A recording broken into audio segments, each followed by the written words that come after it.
The summer reading season is here, and nothing kicks off summer reading like seeing these amazing books come my way. And this is a Reading with Robin First. I've never interviewed two authors on the same show. So after all these years, it's good to know there are still some surprises ahead. And on Reading with Robin today, two queens of summer reading. I mean, this is like crazy. Mary Alice Monroe and Mary Kay Andrews join me on today's show, and I'll give a little bit of an intro. Start with Mary Kay Andrews. You can find her at marykayandrews.com. She's the New York Times bestselling author of 24 novels, including The Weekenders, Beach Town, Ladies' Night, Hissy Fit. She's a native of St. Petersburg, Florida, received her BA in journalism, and was a newspaper reporter for 14 years, which I always think is so cool, and married to her high school sweetheart. Aww. And Mary Alice Monroe, you guys both have great websites. MaryAliceMonroe.com is a New York Times. It's a double name, Mary Kay, Mary Alice. I know. I think that's what it is. I just love it, the two of you. It's just like the books go together, you guys go together, your stories are awesome. It's just like, 1-2 punch of summer reading. New York Times bestselling author Mary Alice Monroe found her true calling in environmental fiction when she moved to coastal South Carolina. Love South Carolina. She already, as a successful author, she was captivated by the beauty and fragility of her new home, and her experiences living in the midst of a habitat that was quickly changing gave her a strong, important focus for her novels. Monroe's novel, A Low Country Christmas, won a 2017 Southern Book Prize in Fiction awarded by the Southern Independent Booksellers Alliance, or SIBA, and Butterfly's Daughter won the International Book Award for Green Fiction, and The Beach House was adapted into a Hallmark Channel Hall of Fame movie, which I haven't seen yet, and it debuted just last month. So I had to watch that. I love that channel. So welcome, both of you, to Reading with Robin. But thank you for inviting us. I know that we're both thrilled. I love following. Oh, it's my pleasure. I love following all of your fans. I mean, are just crazy for you guys. When I do giveaways and I have your books posted, it is just like the most exciting. My computer like blows up. You must hear so much from your fans, your readers. You have extensive tours, both of you. Do people ever mix up your names and call you the other one? And do you answer for each other? Yeah, sometimes fans will say, I love that book that you wrote about the sea turtles. That's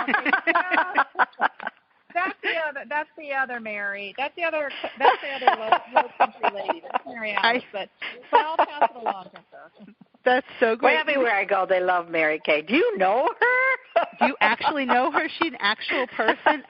That's one of the things I love hearing when I, meet readers and host events, and people are just like blown away because they certainly get a sense of an author when they're reading a book, or there's so much more on social media, and you get that. But there's still this otherworldly idea of the author and how this magical storytelling all comes together in a beautifully packaged book. And so, they exist. You know them. I love hearing that and getting to share. Honestly, on that note, I think I feel very lucky to have, Mary Kay Andrews as a friend. She's a really generous woman.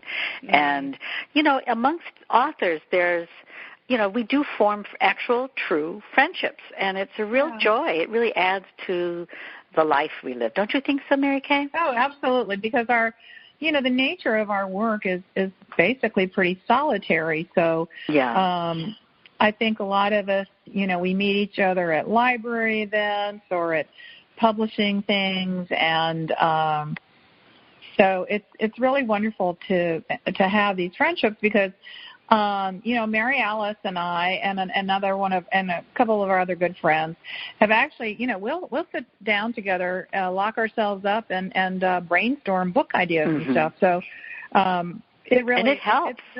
A tremendous amount of help. These are people, who not only do we know each other, we know kind of where we're going with our work, and we're experienced. So we may not use all the ideas, but I bet we use some of them because they're gold. I love that. I mean, so do you ever think, because you do know how the storylines go, or things that are particularly interesting to each other, and make suggestions like, this might not work for one of my books, but here's my idea for your next book, or that kind of thing. And you write, the books come out, around the same time. Has there ever been like a storyline or something that you were maybe writing for another book where you went, Mary Kay grabbed that? Or, I mean, it would come out differently, certainly, but does that ever happen where there's an idea that's so prominent and you think channel it? Robin, I think our work is so different, right? That that really hasn't come up. We both, generally are contracted to do a novel a year. Mm-hmm. And so by the time we're discussing it, we're pretty far down the line with our plot. And I try, and I think Mary Alice does the same thing, to keep my stories the kind of stories I know my readers want and expect from me. And Mary Alice's readers, I think, expect a different kind of experience. Right. I agree. That is true. Yeah. I think it comes down to voice. Like if you pick up a book and you hear Mary Kay's voice, you know it's her. She has a rhythm to her words. Yeah. And I think if you pick up my book, it's a different voice. And a lot of people who read my books will read Mary Kay's and vice versa.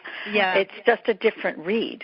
It's certainly different. I was just thinking, like, when friends are. Well, no, Robin, it happens. Yeah, it happens. It can happen with the different other people, but not. I've seen it happen where you're like, where books come out around the same time, where, people are having these ideas or something sort of out there and you don't know. And, yes, don't let the covers fool you. Very different book. Why does it Mary Kay start? You've got a very complex plot. I mean, the High Tide Club is it's a multi-generational story. And it switches back in time, which is the first time I've done this and I did it for the High Tide Club, the new book.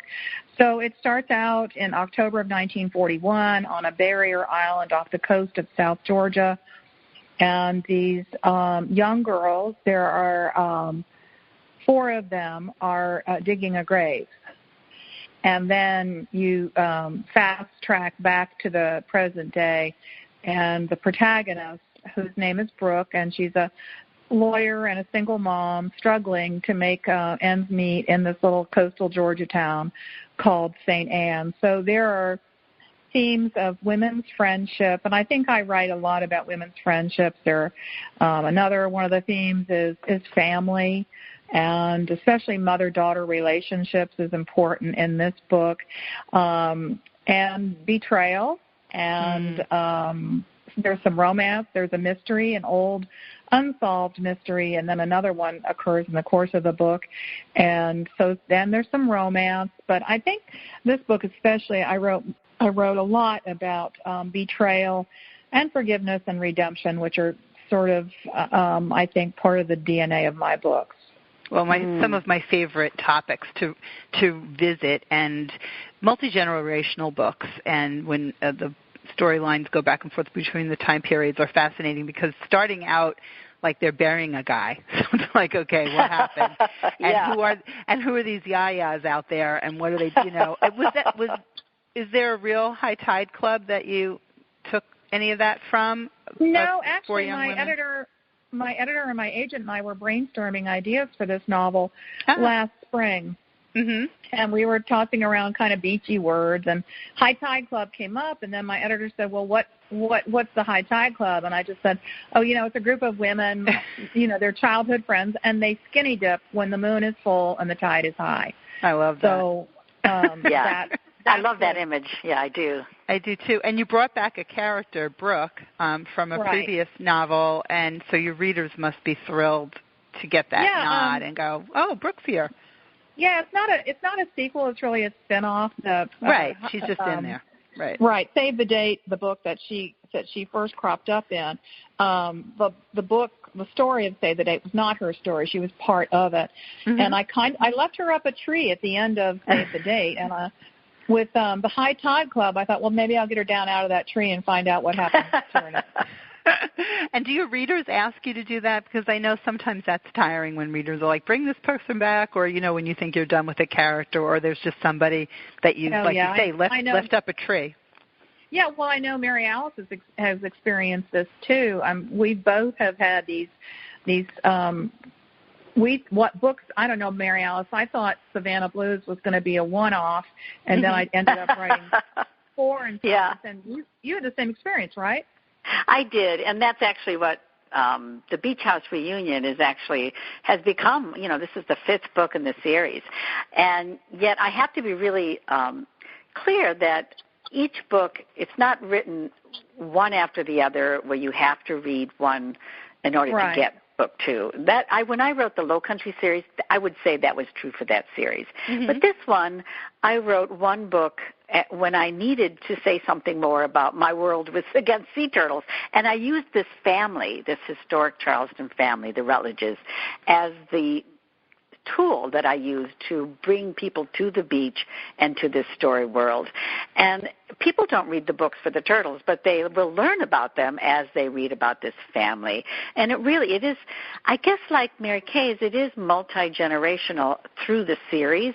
But in this book, the 5th one, I actually followed up quite quickly to Beach House for Rent last summer. Yeah. And it was a very emotional book, Beach House for Rent was. And a lot of my readers said, please don't make us wait 2-3 years till you do this again, because this book, this whole series is 15 years old. I mean, I started in 2002 till now, and each book is a standalone.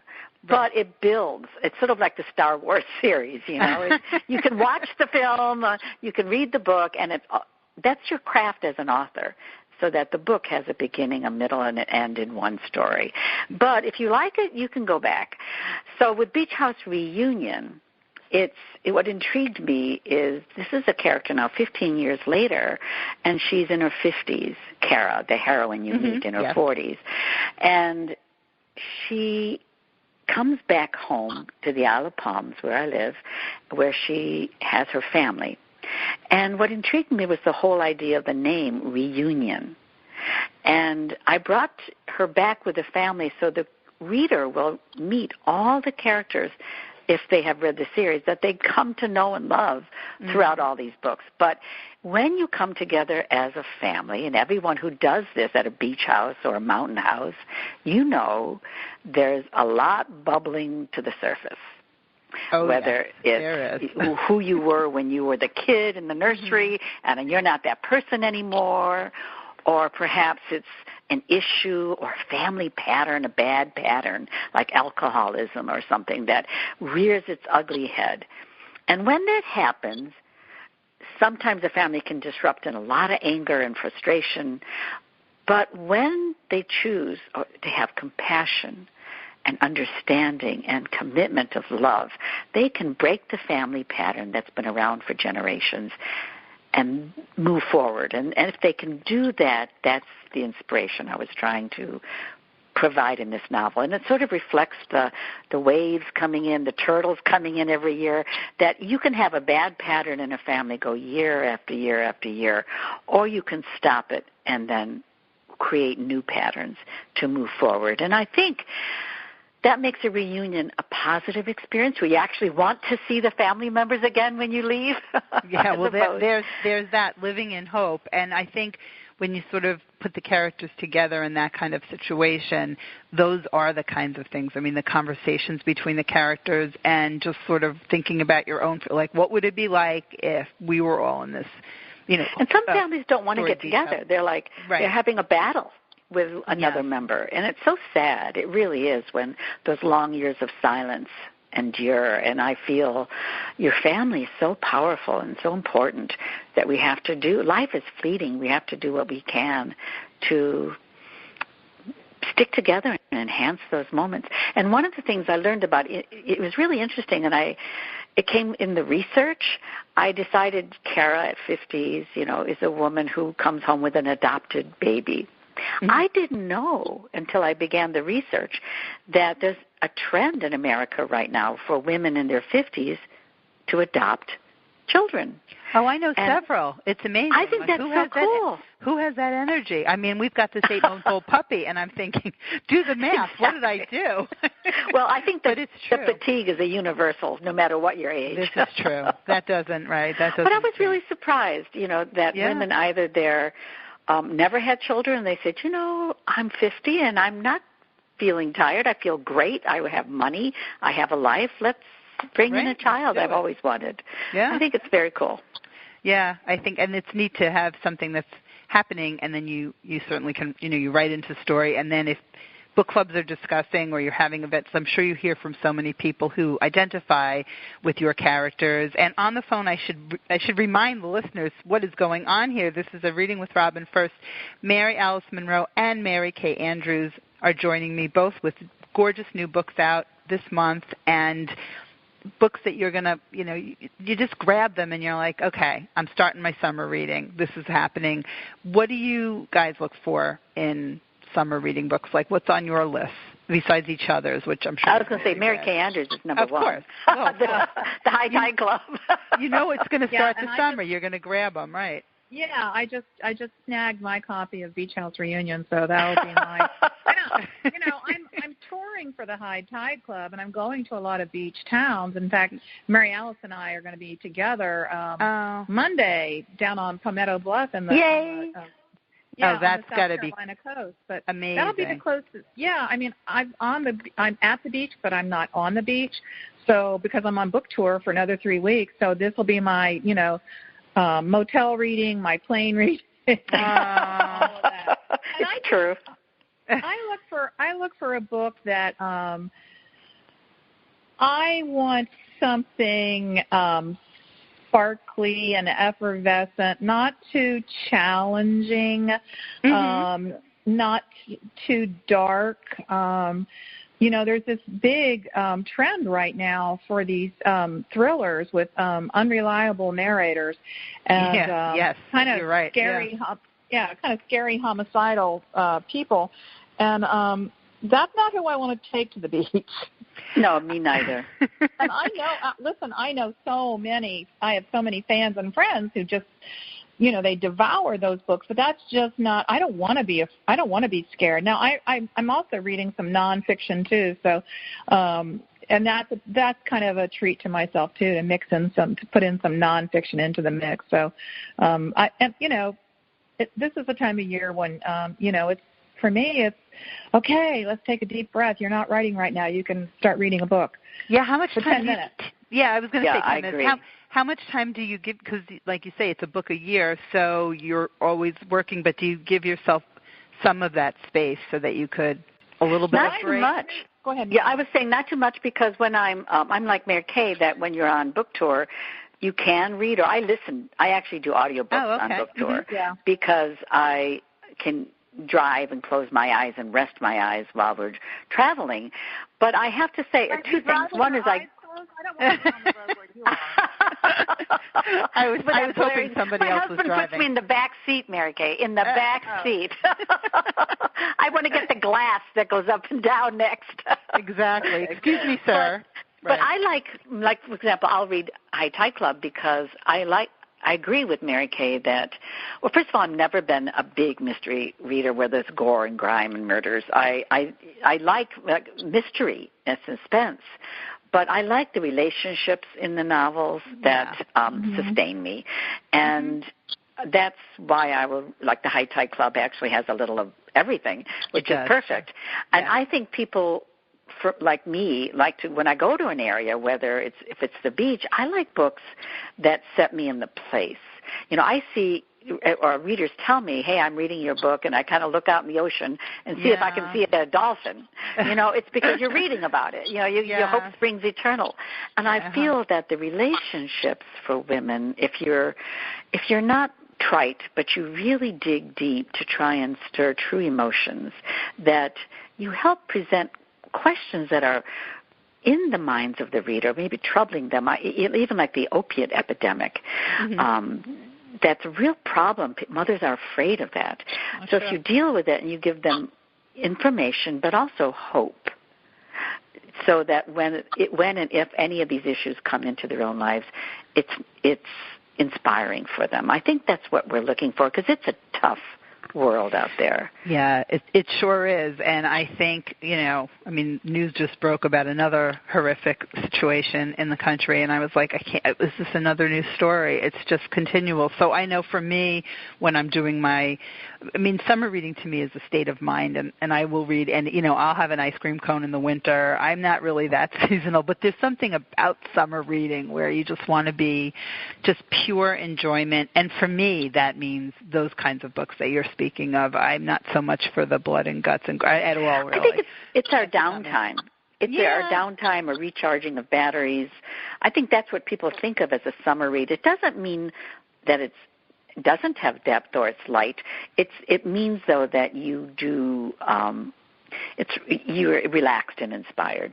Yeah, to me it's a delicious read. It's something I want to hunker down with. Read. You just want to hunker down and just dive into it and feel really connected to storytelling. Just listening to the two of you talking, I could just lull myself. It's just the cadence of the voices and your back and forth to me is just hypnotic. And that's the kind of book I love. And I'm talking with Mary Kay Andrews. The High Tide Club is her gorgeous new book, and Mary Alice Monroe's Beach House Reunion are the two of the books that you must have on your summer list. And as I said to you, whenever I post about these on Facebook, your fans just go crazy. They just, it's very exciting when these come, and I get to share what's coming up. And I would add another one of my favorite summer books. I don't know if you've seen this one, is The High Season by Judy Blundell, which I think I quoted that book. Oh, did you? I didn't even. Yeah. I didn't even look at the quotes. Well, there you go. It's her first adult novel, isn't it? It is her first adult. Maybe I did know that. I don't remember if I read that. I had the galley, so I might not have seen that, or maybe I didn't read the paperwork. But, well, there you go. I really enjoyed it. And, that's like that. These are the kinds of books that I love to share in the summer, and people always want the list. And I'm sure when you're touring, do people ask you all the time, what are you reading? What do you recommend? Oh, yeah. Yeah. Oh, yeah.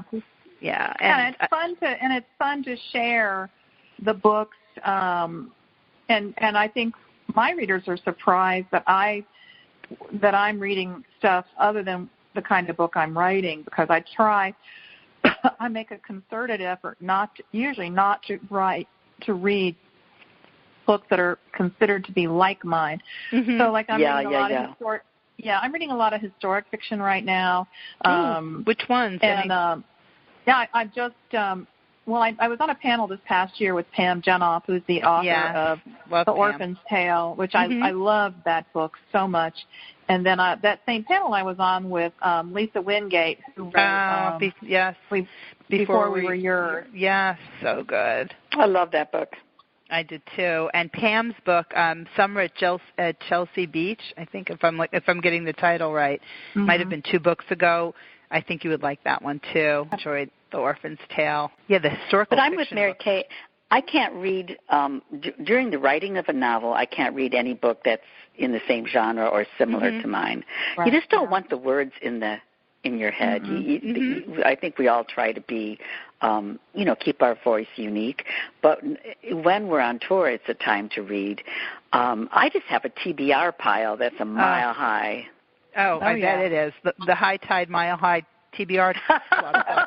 The High Tide book club. I can imagine, and you just keep adding. So when you're on tour, if you're in bookstores, everybody's looking around and pulling books down. If you're doing an event in a library, same thing. And there's nothing like getting book people together like that. It's really, the energy is electrifying, and people just grabbing either their tablets and taking notes, or writing down on scraps of paper. What'd she say? What book did she say she read? Wait a minute. They don't have hundreds waiting, but I don't want to miss a great title. And those readers those are the people I like to surround myself with. And speaking of amazing books and certainly Southern writers, Pat Conroy, talk about his influence on your writing. And I know that you're both friends. God rest his soul, right? Yeah. That was such a huge loss. And I think what shocked me the most with with his passing was he was just 70, and he was too young. And he influenced certainly all the Low Country authors. He was the voice that influenced us all, and I mean, a real giant in our midst. But his love of the landscape, I mean, everyone thinks of him as with the great Santini and the family dynamics, but for me, his real strength in my eyes was his love of the landscape, and he was a real inspiration for me in that. I think he really helped bring legitimacy to Southern voices, to the idea that there was this rich and varied landscape that authors could write about and share with their readers in a way that maybe readers in other regions of the country hadn't experienced. And so when Pat Conroy, writes about the marsh, it's a whole different experience. And I think the gift he gave all of us who write about the South is that he made it beautiful and lyrical, and there's enough. Of course, his writing was one of a kind, but I think the lyricism of it really is what captured so many readers' imagination. And of course, Pat was so incredibly generous in helping authors like Mary Alice and myself, and lots of other authors like us too. He shared the spotlight with us all, and that generosity is something that stayed with all of us, I think. Another really big influence for me and for all of us, I think, is he brought out from his own family issues of suicide and depression and other issues and abuse, and he spoke openly about it, so that he removed the stigma of shame. And that's why I think it almost said, bring it out on the front porch and talk about it and get people aware, because there is no shame. And that's why when we write our books, I think it's really his lesson that we include issues that are important today that face families, and bring it out on the porch, as he put it. I know. I just picture that line, and I mean, thinking of like beach music and Prince of Tides, and oh my goodness, these South of Broad. South of Broad we read in one of the book clubs. Oh, I didn't even realize that was what it's called, South of Broad. And you mentioned that in your SOB, right? And you mentioned that in Beach House Reunion, right? Yeah. I thought I remember reading that. Well, it's a Charleston family, so it's he. But like Mary Kay said, he had a voice, and I think each one of us has a unique voice that draws you to the books. And you could read a page of Mary Kay's book, or read a page of Pat's, and hopefully mine, and say, oh, that's her. Or him. Yeah, and also bringing these topics, like you were saying, these are very important topics out onto the porch. Important. So important, because that is when people are reading a story, and it comes from somewhere and from the author's heart. And if you've heard authors speak about where their stories come from, we continue to try and erase the stigma on all of these topics, because every family has their stories. And, and so I think that in reading his books and knowing where some of the stories come from, I would agree. And well, he was I like to say Pat Conroy was in touch with his feminine side. Yeah. And I told him that too. His stories were read by women. In droves, not in men too, but it's because he was able to get into the intimate heart of a man, and it wasn't just all muscle and bravado and going out with guns blazing. He talked about the home and what went on inside the four walls, and that is a really important for men to read as well as women. These are issues that affect us all, family issues. And that's where he really shone. Yeah, and I think Mary Kay does too, and I hope I do. We bring issues out to the forefront that are important to consider, and to say, hey, this happens in families, and there's no shame attached to it. And do you meet with book clubs as well? Because these are topics that, book clubs that really like to talk and bring up other issues around storylines. That's one of the things that's, I think, one of the gifts of the book club. Do you meet with them? You know, do you Skype in, or is this something that you like to do? Okay. Not as often as I used to. Yeah, it's difficult to do because of time constraints. Right. Lots of times. So yeah, as you suggested, lots of times I'll Skype in and talk to a book club. And if a book club lets us know ahead of time that they're reading one of my books, you know, I'll say, let me know an address, and I'll send some bookmarks or something just to say, hey, I can't be there with you physically, but I love that you're reading my book and talking about it and sharing it with each other, which is the joy of a book club, that you find a book that strikes a chord mutually with all of you, and then discussing it and discussing all the different takes on a book. It's really, you know, that's, I think, one of the joys of contemporary reading, that story brings us together instead of separating us. And that's the most fun when you do it. And I love the Skypes because, if you can Skype in with a club, you can stay home and actually be in Kansas City. And, when you couldn't go there personally. And I love that they've read the book, and they come up with these questions that you think, oh, my God, I didn't really think of that, but, that's really wonderful. And sometimes I don't have to put on makeup or Spanx. Yeah. No. Anything I could be in my pajama bottoms with a nice blouse, and they won't know. Exactly. I love that. And also, when you were talking about, one thing is the book club movie. I don't know if you guys have plans to see it. I am so annoyed. I'll tell you why.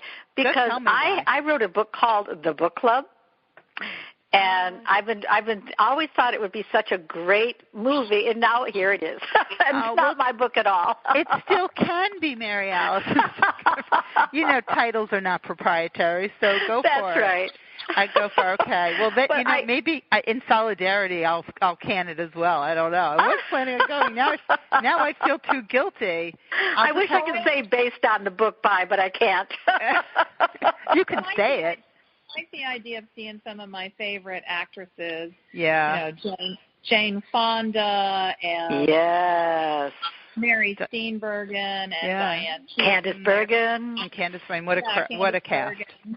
Yeah, so I love the idea of not everybody has to be an 18-year-old ingenue to be in a film these days. So I like that idea. I agree. I'll go pay.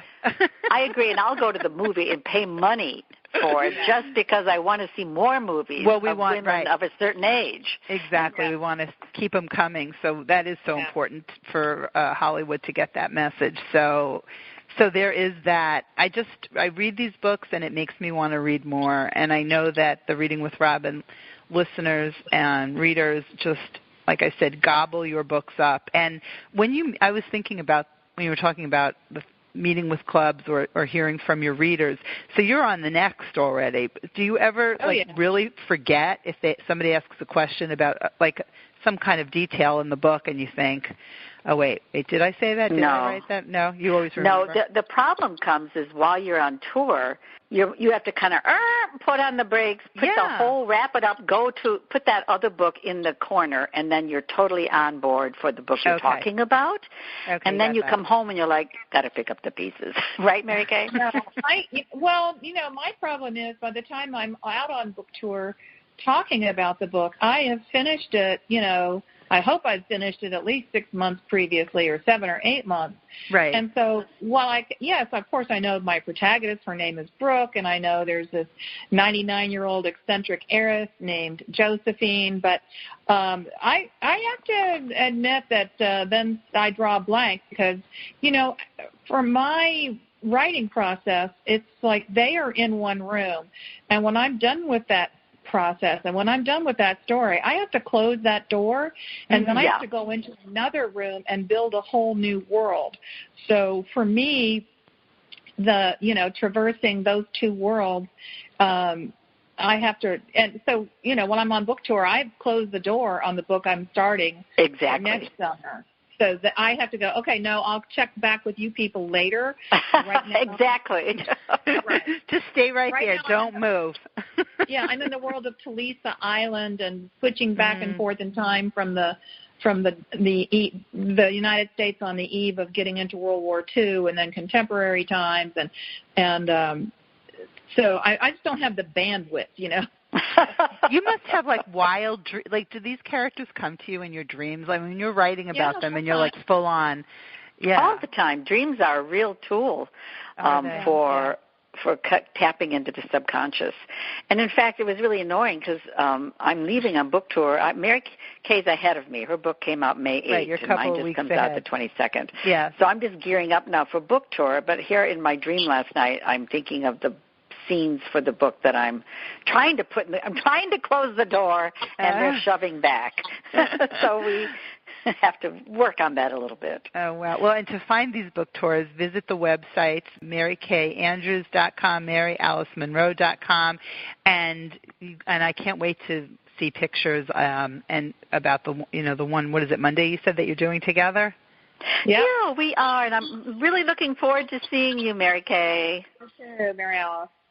Oh, well, I look forward to it and following you guys on Facebook, and you're on Instagram. What's your favorite social media hangout? Facebook, I think. Yeah, and I'm a visual person, so I love, if I can't sleep, like I woke up at 2:30 in the morning this morning, I couldn't sleep. So then I go to Instagram and I look at what I call house porn, which is pictures of pretty houses that people have photographed. Or, the worst is, it's 2:30 in the morning and you come across these videos and pictures of incredible food, and you're like, wow, now I need avocado toast.